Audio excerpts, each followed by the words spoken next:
خواہش اسلاف کا مینار انوار العلوم، خواہش اسلاف کا مینار انوار العلوم، اشرفیت کا ہے ایک گل نار انوار العلوم۔ یہ دعائے تھانوی کی ایک ہنسی تصویر ہے۔ میں آپ کی چاشنی بدلنے کے لیے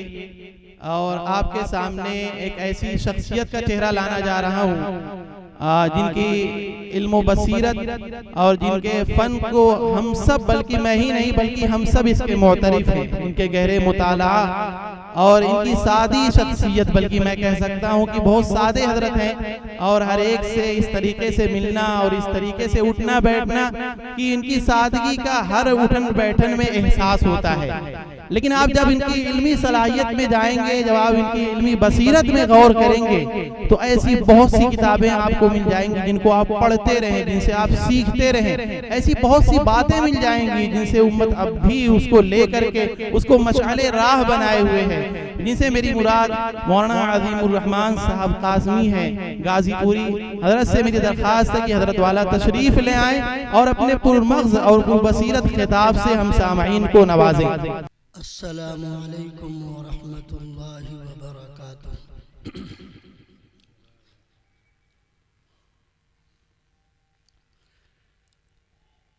الحمد للہ نحمده ونستعینه ونستغفره ونؤمن به ونتوکل علیہ ونصلي ونسلم على رسوله محمد بن عبد الله الأمين وعلى آله وصحبه أجمعين، أما بعد، فقد قال الله تبارك وتعالى في كتابه المجيد: أعوذ بالله من الشيطان الرجيم، بسم الله الرحمن الرحيم، يا أيها الناس قد جاءتكم موعظة من ربكم وشفاء لما في الصدور وهدى ورحمة للمؤمنين، صدق الله العظيم۔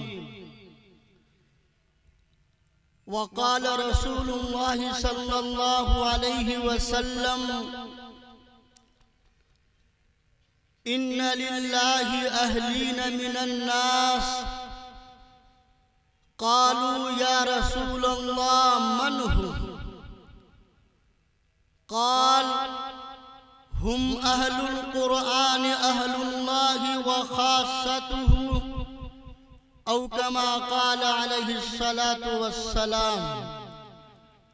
يا رب صل وسلم دائما أبدا على حبيبك خير الخلق كلهم۔ اٹھو اے مؤمنوں، قرآن کی دعوت کو پھیلاؤ،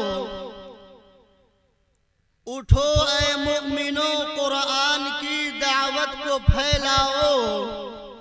جہان بے اما کو عافیت کا راز سمجھاؤ۔ زمانہ آج بھی قرآن ہی سے فیض پائے گا، زمانہ آج بھی قرآن ہی سے فیض پائے گا، مٹے گی ظلمت شب اور سورج جگمگائے گا۔ صدر محترم، معزز علماء کرام، عزیز طلبہ اور سامعین اعظام،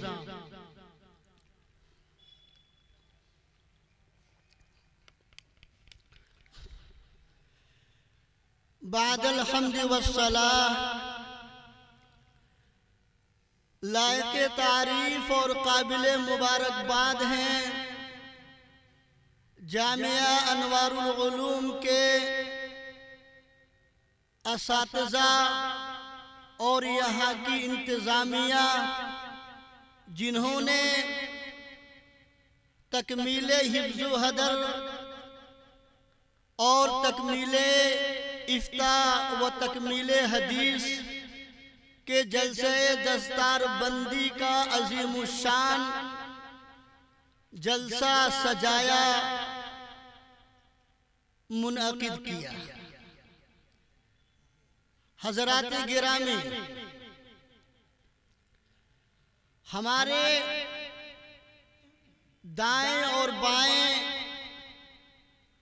ان طلبہ اعظام کی مقدس جماعتیں، ان طلبہ کرام کی پاکیزہ ہستیاں ہیں جن کا تعلق قرآن مقدس سے ہے، نبی پاک علیہ السلام کی احادیث مبارکہ سے ہے، جن کا تعلق قرآنی آیات اور نبوی احادیث سے مستنبط اور ماخوذ احکام شرعیہ فرعیہ سے ہے۔ یہ وہ جماعتیں ہیں، یہ وہ طلبہ اعظام ہیں، یہ وہ پاکیزہ نفوس اور ہستیاں ہیں جن کے تعلق سے نبی پاک علیہ السلام کی زبان مبارک سے صراحت کے ساتھ ان کی عظمت، ان کی فضیلت اور ان کی اہمیت کی باتیں آئی ہیں۔ یہ حفظ و حدر کے طلبہ جن کا قرآن مقدس سے لگاؤ ہے، جن کا قرآن مقدس سے تعلق ہے، قرآن کو تصحیح کے ساتھ پڑھنے سے جن کا ربط و تعلق ہے، اللہ کے آخری پیغمبر جناب محمد رسول اللہ صلی اللہ علیہ وسلم نے بہت سی حدیثوں میں ان کے فضائل بیان کیے ہیں۔ میں نے خطبے میں ایک حدیث پڑھی تھی، نبی پاک علیہ السلام نے ارشاد فرمایا تھا، ان للہ اہلین من الناس، کہ جو سنو، بے شک لوگوں میں کچھ ایسے لوگ ہیں جو اللہ والے ہیں، جو اللہ کے محبوب ہیں، جو اللہ کے قریبی ہیں، جو اللہ کے مخصوص بندے ہیں۔ صحابہ کرام رضی اللہ تعالی عنہم اجمعین نے نبی پاک علیہ السلام سے پوچھا، من ہم یا رسول اللہ، اے اللہ کے پیغمبر، وہ اللہ کے مخصوص بندے، وہ اللہ والے کون لوگ ہیں؟ نبی پاک علیہ السلام نے جواب میں ارشاد فرمایا، ہم اہل القرآن اہل اللہ و خاصتہ، وہی طلبہ،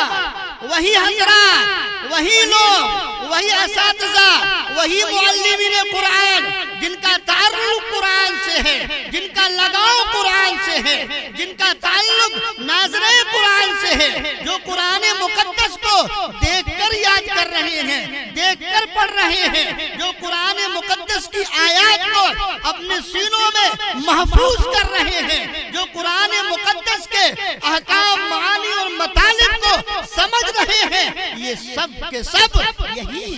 ہم اہل القرآن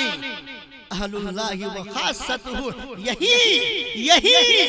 قرآن والے جن کا تعلق قرآن سے ہے، چاہے ناظرے کے اعتبار سے، چاہے حفظ کے اعتبار سے، چاہے قرأت و حدر کے اعتبار سے، چاہے تفسیر و بیان کے اعتبار سے، چاہے نشر و اشاعت کے اعتبار سے، چاہے سیکھنے کے اعتبار سے، چاہے سکھانے کے اعتبار سے، چاہے اس کی نشر و اشاعت میں تعاون کرنے کے اعتبار سے، یہی لوگ اللہ کے خاص بندے ہیں،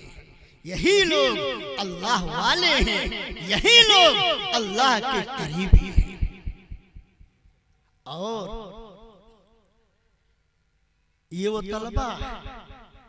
جنہوں نے نبی پاک علیہ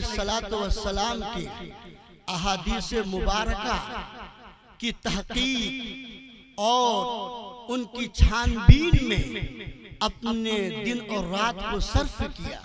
اپنے دن اور رات کو لگایا۔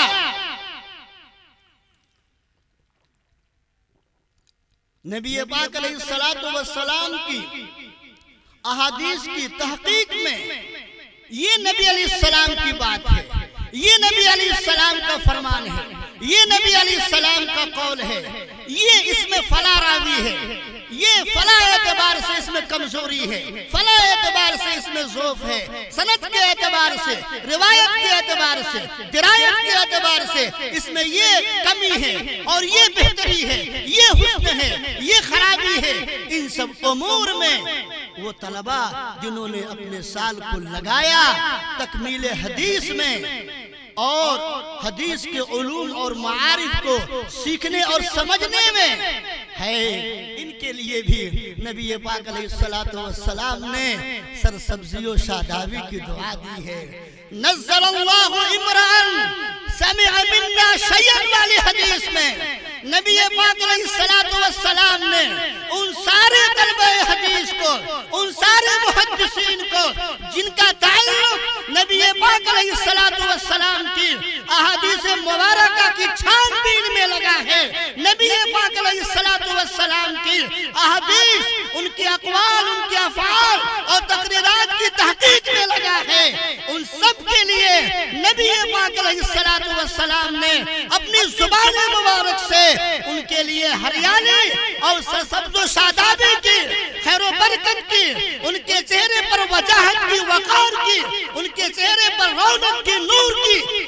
دعا دی ہے۔ دعا کس نے دی؟ نبی پاک علیہ السلام نے۔ نظر اللہ عمران، نظر اللہ عمران، دعا ہے ان طلبہ حدیث کے لیے، ان کے اساتذہ کے لیے، نبی پاک علیہ السلام کی زبانی اور ان قرآنی آیات و احادیث سے مستنبط، مستخرج، ماخوذ جو احکام شرعیہ ہیں، جو احکام شرعیہ فرعیہ ہیں، جن کا تعلق ہمارے اور آپ کے اعضاء و جوارح سے ہے، نماز ہے، طہارت ہے، غسل ہے، وضو ہے، روزہ ہے، حج ہے، زکوٰۃ ہے، نکاح ہے، طلاق ہے، بیع و شراء ہے، لین دین ہے، یہ جو سارے احکام شرعیہ فرعیہ ہیں جن کا تعلق ہمارے اور آپ کے اعضاء و جوارح سے ہے، جس کا سابقہ ہمیں اور آپ کو روزانہ پڑتا ہے، وضو کے مسائل، غسل کے مسائل، نماز کے مسائل، روزے کے مسائل، زکوٰۃ کے مسائل، حج کے مسائل، نکاح، شادی بیاہ، طلاق خلا کے مسائل اور بیع و شراء کے مسائل، ان سارے احکام کا جن کا تعلق ہمارے اور آپ کے اعضاء و جوارح سے ہے، اس کی تحقیق میں، چھان بین میں، ان کے مسائل کو سیکھنے اور سمجھنے میں تکمیل افتاء نے اپنے تکمیل افتاء کے طلبہ نظام نے اپنے دن اور رات کو، اپنے شب و روز کو لگایا۔ ان کے لیے بھی یہ بھی اس زمرے میں آ جائیں گے۔ نبی پاک علیہ السلام کی زبان مبارک سے ایک بات نکلی ہے، صحیحین کی روایت ہے، من یرید اللہ بہ خیرا یفقہہ فی الدین، من یرید اللہ بہ خیرا یفقہہ فی الدین، یہ فقیہ تو نہیں ہوئے، آیات اور نصوص سے احکام کو مستنبط کرنے والے تو نہیں ہوئے، لیکن اتنی صلاحیت آ گئی ہے، اتنا انہوں نے سیکھ لیا ہے، سمجھ لیا ہے کہ ان نصوص کی روشنی میں احکام شرعیہ فرعیہ کو حل کر سکے، احکام شرعیہ فرعیہ سے امت مسلمہ کو آگاہ کر سکے۔ من یرید اللہ بہ خیرا، کہ اللہ رب العالمین جن کے ساتھ خیر اور بھلائی کا ارادہ کرتے ہیں، ان کو دین میں بصیرت، دین میں فقاہت، دین میں سمجھ اور بوجھ عطا کرتے ہیں۔ یہ تکمیل افتاء کے طلبہ، انہوں نے اپنے شب و روز کو اسی دین میں فقاہت پیدا کرنے کے لیے، دینی احکام و مسائل میں سمجھ بوجھ پیدا کرنے کے لیے ان طلبہ نظام نے اپنے دن و رات کو صرف کیا۔ غرض یہ کہ آج کا یہ عظیم الشان جلسہ دستار بندی جن طلبہ کرام کی تکمیلات کے عنوان سے منعقد کیا گیا ہے، یہ سارے طلبہ بہت ہی مبارکبادی کے مستحق ہیں اور بہت ہی عظیم ہیں، بابرکت ہیں کہ نبی پاک علیہ السلام نے ان سارے طلبہ اعظام کے لیے الگ الگ صراحت کے ساتھ کہیں خیر کی، بھلائی کی، اور کہیں افضل و بہتر ہونے کی، اور کہیں ان کے چہرے پر نور اور وقار اور رونق، اور ان کے لیے سرسبز و شادابی و ہریالی کی دعائیں کی ہیں۔ اللہ رب العالمین ان سارے طلبہ اعظام کو اور ان کے اساتذہ کو اور ان طلبہ نے جن ادارے میں رہ کر کے تکمیلات کو مکمل کیا ہے، ان کے منتظمین کو اور سب کو خیر و برکت سے نوازے۔ ان طلبہ اعظام کے والدین، عزیز و اقربا، ملنے جلنے والے، ان سب کے لیے یہ سب قابل فخر ہیں، باعث مسرت و شادمانی ہیں، اور سب کے لیے انشاءاللہ دونوں جہان میں خیر و برکت کا ذریعہ بنیں گے۔ البتہ جس طرح نبی پاک علیہ السلام نے ان طلبہ حفظ کے لیے، ان طلبہ حدیث کے لیے، ان طلبہ افتاء کے لیے فضیلتیں احادیث میں جس طرح آئی ہیں، ایسے ہی ان کی ذمہ داریاں بھی بڑی ہیں، ان کے کام بھی بڑے ہیں۔ وہ حفاظ کرام جنہوں نے بڑی محنت سے سالوں سال لگا کر کے قرآنی آیات و کلمات کو، قرآن کے الفاظ کو اپنے سینوں میں محفوظ کیا ہے، ان کی یہ ذمہ داری ہے کہ جس طرح آج انہوں نے دن رات ایک کر کے قرآن کے الفاظ کو محفوظ کیا ہے، یاد کیا ہے، زندگی کی آخری سانس تک اس کو باقی رکھنا ہے، زندگی کی آخری سانس تک قرآن کی تلاوت سے ان کا لگاؤ رہنا ہے، زندگی کی آخری سانس تک قرآن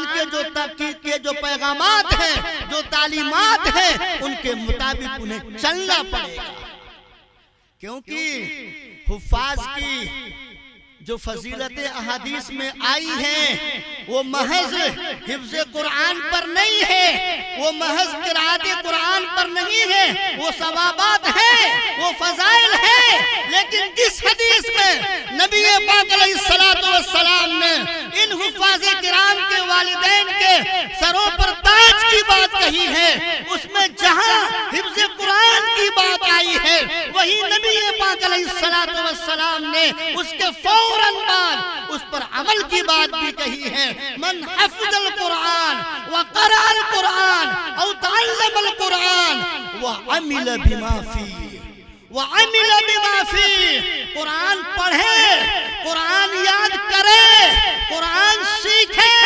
اس کے بعد اس میں جو تعلیمات ہیں، اس کے جو پیغامات ہیں، ان کے مطابق زندگی گزارے، تب جا کر کے البس والدہ تاجا یوم القیامہ ضوءہ افضل احسن من ضوء الشمس والی بات۔ اس لیے ان طلبہ اعظام سے، ان حفاظ کرام سے درخواست ہے کہ جیسے ابھی محنت کر کے انہوں نے قرآن کے لفظ لفظ کو اپنے سینے میں محفوظ کیا، اپنے سینے کو پاکیزہ و مقدس بنایا، اپنی ہستی کو چھاٹ چھاٹ لگایا، اسی طرح زندگی کی آخری سانس تک قرآن کی تلاوت سے، قرآن کی تعلیمات کے مطابق زندگی گزارنے سے لگاؤ اور تعلق رہنا چاہیے۔ ایسے ہی یہ طلبہ تکمیل افتاء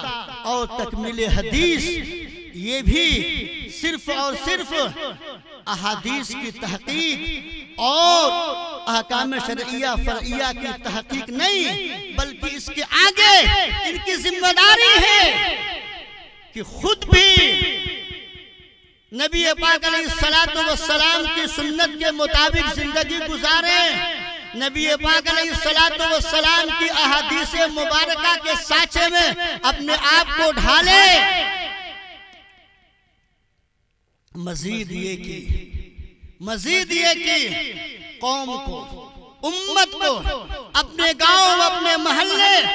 اور اپنے عزیز و اقربا، اپنے پڑوس میں رہنے والے جتنے حضرات ہیں ان سارے لوگوں کی صحیح دینی اسلامی رہنمائی کرے، یہ ان کی ذمہ داری ہے۔ فَبَلَّغَ كَمَا سَمِعَ، جس میں ہریالیوں سرسبز و شادابی کی دعا نبی پاک علیہ السلام نے دی ہے، اس میں آگے یہ بات کہی ہے فَبَلَّغَهُ كَمَا سَمِعَ، تبلیغ بھی ہے، جو احادیث ہے نبی کی باتوں کو امت میں، قوم میں پہنچانا بھی ہے، اور یہ جو احکام شرعیہ کو سیکھ لیا ہے اس کے اسی کے مطابق انہیں چلنا بھی ہے، اور اپنی قوم کو، اپنی امت کو، اپنے عزیز و اقربا کو، اپنے ملنے جلنے والوں کو اسی کے مطابق انہیں ڈھالنا ہے، چلانا ہے۔ اللہ رب العالمین ان سارے طلبہ اعزام کی محنتوں کو قبول فرمائے، ان کے اساتذہ کی محنتوں کو قبول فرمائے، اور آگے جو ان کی ذمہ داریاں ہیں ان کو بحسن و خوبی نبھانے اور انجام دینے کی توفیق دے، آمین۔ یہ تھوڑی سی گفتگو ہوئی طلبہ اعزام کے تعلق سے، تھوڑی سی اور بات کر لیتا ہوں قرآن مقدس کے حقوق کے تعلق سے۔ یا رب صلی وسلم دائما ابدا علی حبیبک خیر الخلق کلہم۔ حضرات گرامی، اللہ رب العالمین نے اس دنیا رنگبو میں ہم انسانوں کی ہدایت و رہنمائی کے لیے جس طرح نبیوں اور پیغمبروں کے مبارک سلسلے کو چلایا، اسی طرح اللہ رب العالمین نے انہیں کتابیں اور انہیں صحائف بھی عطا کیے تاکہ ان کتابوں اور صحائف کی روشنی میں وہ اپنی قوم کی رہنمائی کر سکے۔ چنانچہ اللہ رب العالمین نے جیسے بہت سے پچھلے انبیاء میں کسی کو تورات دی، کسی کو زبور دی، کسی کو انجیل دی اور کسی کو صحیفے عطا کیے، ہمارے اور آپ کے پیارے آقا خاتم الانبیاء والمرسلین رحمت للعالمین جناب محمد الرسول اللہ الامین صلی اللہ علیہ وسلم کو قرآن مقدس کی شکل میں ایسی عظیم الشان کتاب ہدایت عطا کی ہے جو رہتی دنیا تک کے لیے ایک لازوال لاجواب معجزہ ہے۔ آپ غور کیجئے، اللہ رب العالمین نے حضرت موسیٰ علیہ السلام کو عصا کا معجزہ دیا تھا، لیکن جب موسیٰ علیہ السلام اس دنیا سے گئے ان کا وہ معجزہ ختم ہو گیا۔ اللہ رب العالمین نے حضرت صالح علیہ السلام کو پتھر سے اونٹنی کے زندہ کرنے کا معجزہ عطا کیا تھا، لیکن صالح علیہ السلام گئے تو ان کا یہ معجزہ ختم ہو گیا۔ لیکن قربان جائیے اس قرآن مقدس پر نبی پاک علیہ السلام کو ملنے والے اس عظیم تحفے پر جو تا قیامت، جو شروع سے لے کے اب تک اور تا قیامت یہ زندہ و جاوید ہے، یہ ہمیشہ باقی رہنے والا ہے۔ ایسی عظیم الشان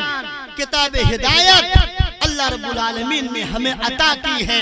اللہ رب عظمت و فضیلت بہت ساری آیتیں روایتیں ہیں۔ اللہ رب العالمین ہے، جن کا یہ کلام ہے وہ رب العالمین ہے، جن پر یہ کلام اترا ہے وہ رحمت للعالمین ہے، اور یہ قرآن ہدی للناس ہے، ہدی للعالمین ہے۔ اللہ سارے جہان کا رب ہے، سارے جہان کا پالنہار ہے۔ اس کے آخری پیغمبر جن پر یہ قرآن اترا ہے وہ سارے جہان والوں کے لیے رحمت ہے، اور یہ جو کتاب ہدایت ملی ہے یہ سارے جہان والوں کے لیے ہدایت کا سامان ہے۔ ہدی للناس، ہدی للناس، یہ قرآن سارے لوگوں کے لیے ہدایت کا سامان ہے۔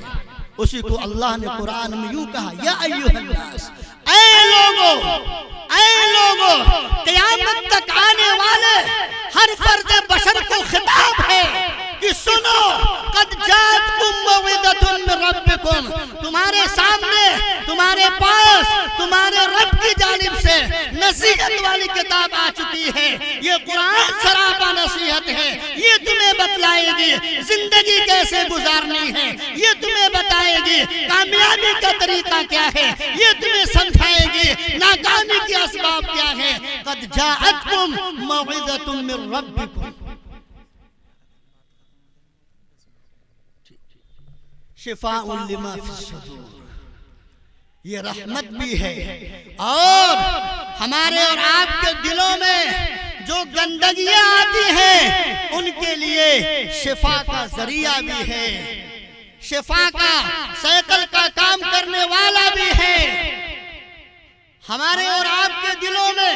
ایک دوسرے سے کینہ کپٹ ہے, ایک دوسرے سے نفرت و عداوت ہے, ایک دوسرے سے دشمنی ہے, ایک دوسرے کے لیے سازش رچنے کا مزاج ہے, فکر ہے. یہ جو گندگیاں حسد ہے, کینہ ہے, بغض ہے, عناد ہے, نفرت ہے, عداوت ہے, یہ جو دل کی بیماریاں ہیں, یہ جو دل کی گندگیاں ہیں, ان کو صاف کرنے کا قرآن یہ ذریعہ ہے. شفاء لما فی الصدور. ایک حدیث میں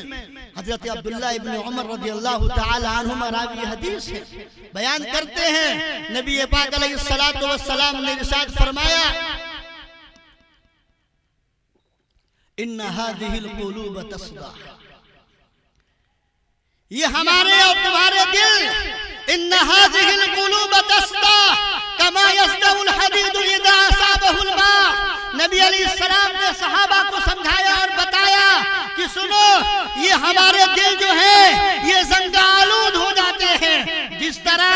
جب لوہے پر پانی پڑتا ہے تو لوہا زنگ آلود ہو جاتا ہے, لوہے کو مورچہ لگ جاتا ہے, اسی طرح ہمارے اور آپ کے دل گندے ہو جاتے ہیں, اس پر زنگ لگ جاتا ہے.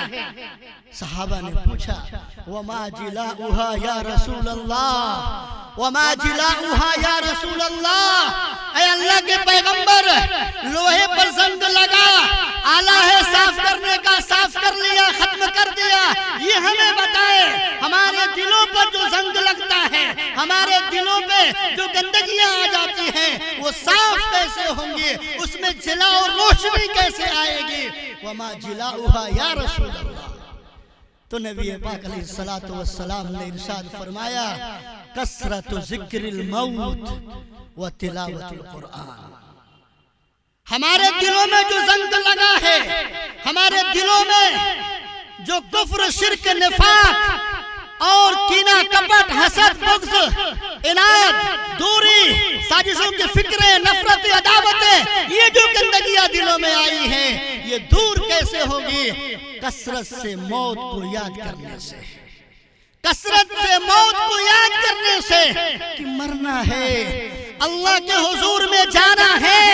ہمارے عز و اقربا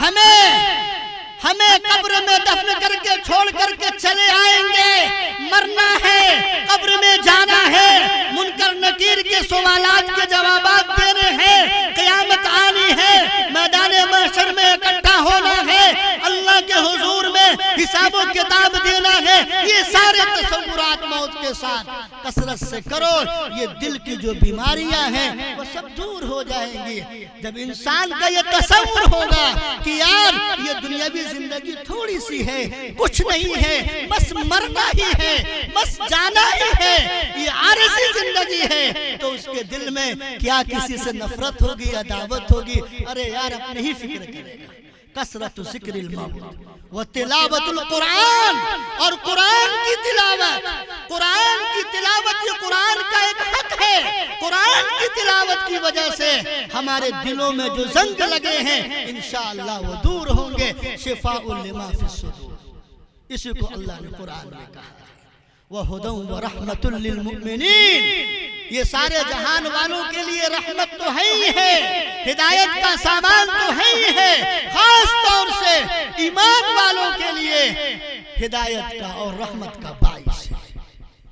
یہ تھوڑی سی عظمت و فضیلت ہوئی, ایسا عظیم الشان کلام الہی, ایسی عظیم الشان کتاب ہدایت اللہ رب العالمین نے ہمیں اور آپ کو عطا کی ہے، اس کے کچھ حقوق گنوا کر کے بات مکمل کرتا ہوں۔ اس قرآن مقدس کا پہلا اور بنیادی حق یہ ہے کہ قرآن مقدس پر ایمان لایا جائے،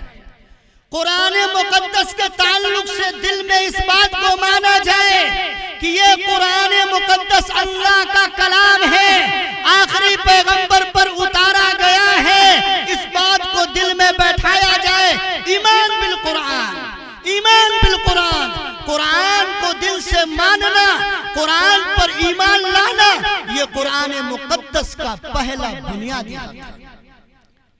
آمن الرسول بما انزل الیہ من ربہ والمؤمنون کل آمن باللہ وملائکہ۔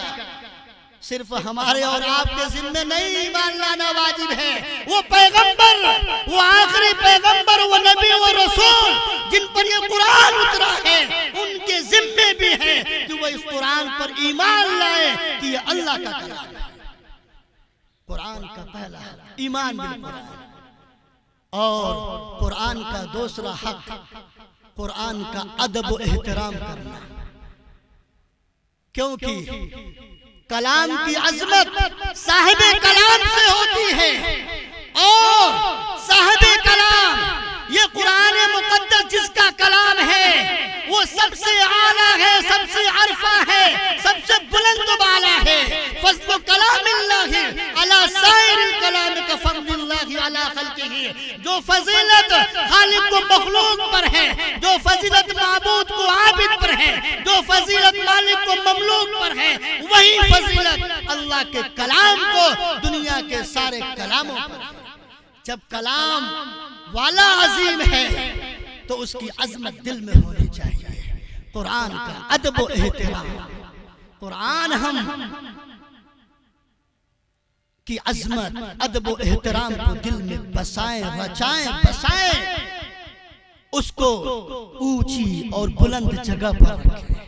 پاک کپڑوں میں لپیٹ کر کے رکھیں، اس کی طرف پیر نہ پھیلائیں، اس کی طرف پشت نہ کریں۔ یہ قرآن کے ظاہری آداب ہے۔ یہ دوسرا حق ہے قرآن مقدس کا، اور قرآن کی تلاوت یہ قرآن مجید کا تیسرا حق ہے۔ عبیدہ ملیکی رضی اللہ تعالی عنہ ایک صحابی رسول ہیں، انہوں نے فرمایا کہ نبی پاک علیہ السلام نے ارشاد فرمایا لا تتوسط القرآن یا اہل القرآن، اے قرآن والو،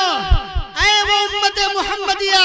جنہیں تمہارے محبوب کے طفیل یہ قرآن مقدس مل گیا ہے، لا تتوسط القرآن، قرآن پر ٹیک مت لگانا، سہارا لگا کے بیٹھ مت جانا کہ یار ہمیں تو بڑی عظیم الشان کتاب ہدایت مل چکی ہے، مل گئی ہے، اب کیا ضرورت ہے اس کے پڑھنے کی، اس کو سیکھنے کی، اس کو سمجھنے کی، اس کو تلاوت کرنے کی۔ یہ سوچ کر کے تم اس پہ سہارا مت لگا لینا کہ بڑی مقدس کتاب مل گئی۔ وَاتْلُوهُ حَقَّ تِلَاوَتِهِ آنَاءَ اللَّيْلِ وَآنَاءَ النَّهَارِ۔ سنو، جس طرح قرآن مقدس کی تلاوت کا حق ہے، صبح و شام میں قرآن مقدس کی تلاوت کرتے رہنا، پڑھتے رہنا۔ آج کہنے کی بات نہیں ہے، ہم اور آپ سب لوگ پڑھے لکھے، غیر پڑھے لکھے، سب لوگ اپنے اپنے گھروں کا جائزہ لے لیں، سب لوگ اپنے اپنے گریبان میں جھانک کر کے دیکھ لیں کہ ہم صبح سے لے کر کے شام ہو جاتی ہے، شام سے لے کے صبح ہو جاتی ہے، کتنی مرتبہ ہمیں توفیق ملتی ہے، ہم کتنی مرتبہ قرآن مقدس کو کھول کر کے اسے پڑھتے ہیں، اس کی تلاوت کرتے ہیں۔ وَاتْلُوهُ حَقَّ تِلَاوَتِهِ آنَاءَ اللَّيْلِ وَآنَاءَ النَّهَارِ، یہ اس کا حق ہے۔ اور وَأَبْشَوْهُ وَتَغَنَّوْهُ، قرآن مقدس کی تعلیمات کو، پیغامات کو عام کرنا، اور ترتیل کے ساتھ، تصحیح حروف کے ساتھ، اچھے لب و لہجے میں، وَرَتِّلِ الْقُرْآنَ تَرْتِیلًا، اچھے لب و لہجے میں مخارج کی رعایت کرتے ہوئے قرآن مقدس کو پڑھنا، اس کی تلاوت کرنا، یہ اس کا حق ہے۔ وَتَدَبَّرُوا مَا فِيهِ، اور اس میں غور و فکر کرنا، اس میں غور و فکر کرنا، ان میں جو آیات ہیں، جو احکامات ہیں، جو پچھلی قوموں کے حالات ہیں اور ان کے ساتھ ان کے جو بھیانک انجامات ہیں، ان سارے امور پہ غور کرنا۔ کامیاب کون لوگ ہوئے، ناکام کون لوگ ہوئے، کامیابی کا سبب کیا رہا، ناکامی کی وجہ کیا رہی، ایمان کامیابی کا سبب رہا، توحید کامیابی کا سبب رہا، کفر اور شرک ناکامی کا سبب رہا۔ یہ پچھلی قوموں کے حالات، یہ قصص، یہ واقعات اسی لیے ہیں۔ وَتَدَبَّرُوا مَا فِيهِ لَعَلَّكُمْ تُفْلِحُونَ، یقیناً تم کامیاب ہو جاؤ گے۔ قرآن پر ایمان لانا، قرآن کا ادب و احترام کرنا، قرآن کی تلاوت کرنا، قرآن کو اچھے لب و لہجے میں پڑھنا، قرآن کی تعلیمات کو، پیغامات کو عام کرنا، قرآن میں غور و فکر کرنا، یہ سب اس کے بنیادی حقوق ہیں۔ اب ان کے کتنے حقوق ہم سے ادا ہو رہے ہیں، ہم سب کو جائزہ لینے کی ضرورت ہے۔ ایک بات حضرت علی رضی اللہ تعالی عنہ نے نبی پاک علیہ السلام نے ایک مرتبہ کہا، ستکون فتنہ، آخری بات، ستکون فتنہ۔ نبی پاک علیہ السلام نے فرمایا کہ ان قریب تمہارے درمیان فتنے آئیں گے، حالات آئیں گے، پریشانیاں آئیں گی، مصیبتیں آئیں گی، ہر طرف سے گھر جاؤ گے، زمین جائیداد، جان، عزت، آبرو، سب اعتبار سے پریشان، فتنے ہی فتنے، فتنے ہی فتنے، ستکون فتنہ۔ حضرت علی رضی اللہ تعالیٰ عنہ نے پوچھا، مل مخرج منہا یا رسول اللہ، اے اللہ کے پیغمبر، جب یہ فتنے، یہ آزمائشیں، یہ حالات آئیں گے، ان سے نکلنے کا راستہ کیا ہوگا، طریقہ کار کیا ہوگا، مل مخرج منہا، کیسے ہم ان فتنوں سے، ان حالات سے، ان آزمائشوں سے نکلیں گے؟ نبی پاک علیہ السلام نے کہا، قرآن، کتاب اللہ، القرآن، قرآن کتاب اللہ، فیہ نبأ ما قبلکم وخبر ما بعدکم۔ قرآن کو لاہ عمل بنا لینا، قرآن کی تعلیمات و پیغامات کو سامنے رکھ لینا، تمہاری ساری مصیبتیں حل ہو جائیں گی۔ کیسے کیسے ایمان والوں پر حالات آئے، پچھلی قوموں کے کیسے حالات رہے، وہ سارے حالات کو پڑھو گے، سمجھو گے، ایمان پر اعتماد ہوگا، ایمان پر یقین اور بڑھے گا، اس پر دوام آئے گا، اور ان سب میں صبر کرنا، ان سب آزمائشوں میں ڈٹے رہنا، جمے رہنا ہم سب کے لیے آسان ہوگا۔ جو پچھلی قومیں آئی ہیں ان کی حالات بھی ہیں، اور جو بعد میں آئیں گی یا جو دنیاوی زندگی ہے، ان میں جو حالات آتے ہیں ان میں رہنمائی بھی قرآن میں موجود ہے، اور مرنے کے بعد کی جو زندگی ہے، جو برزخ کے احوال ہیں، جو میدان محشر کے احوال ہیں، جو آخرت میں جنت کے احوال ہیں، جہنم کے احوال ہیں، ان کا بھی ذکر ہے۔ فیہ نبأ ما قبلکم وخبر ما بعدکم۔ اس لیے ہم سب قرآن مقدس سے جڑ جائیں، اپنا رشتہ مضبوط کریں، اس کی تلاوت بھی کریں، اس کے معنی اور مطالب کو سیکھیں بھی، پڑھیں بھی، سمجھیں بھی، اور اسی کے مطابق زندگی گزارے، عمل کریں۔ اللہ رب العالمین کہنے سننے سے زیادہ ہم سب کو عمل کی توفیق دے، اور قرآن مقدس کی عظمت و اہمیت کو دل میں بسا کر اس کے حقوق کو ادا کرنے کی توفیق دے۔ آمین۔ وآخر دعوانا ان الحمدللہ رب العالمین۔ جزاک اللہ خیرا و احسن الجزاء۔ ماشاءاللہ مفتی صاحب نے ہمارے سامنے کئی پہلوؤں سے بات رکھی ہے، امید ہے کہ ہم سب اس پر عمل کریں گے۔ اللہ تعالی ہم سب کو عمل کرنے کی توفیق دے۔ صحیح بات یہ ہے کہ حدیث اور قرآن کا جو نصاب ہے وہ مدارس تک محدود ہو گیا ہے۔ ہم یہ سمجھتے ہیں کہ حدیث اور قرآن صرف مدارس کا کام ہے، یاد کرانا، پڑھنا، پڑھانا صرف مدارس والوں کا کام ہے۔ حالانکہ حضرت عمر رضی اللہ عنہ یا صحابہ کے دور کو ہم دیکھیں گے تو محسوس ہوگا، حضرت عمر رضی اللہ عنہ نے سورہ بقرہ کے یاد کرنے کی خوشی میں اونٹ ذبح کر کے مدینہ میں بٹوایا تھا۔ یہ ذوق تھا، یہ شوق تھا، اس لیے وہ کامیابی اور کامرانی کے راہ پر گامزن تھے۔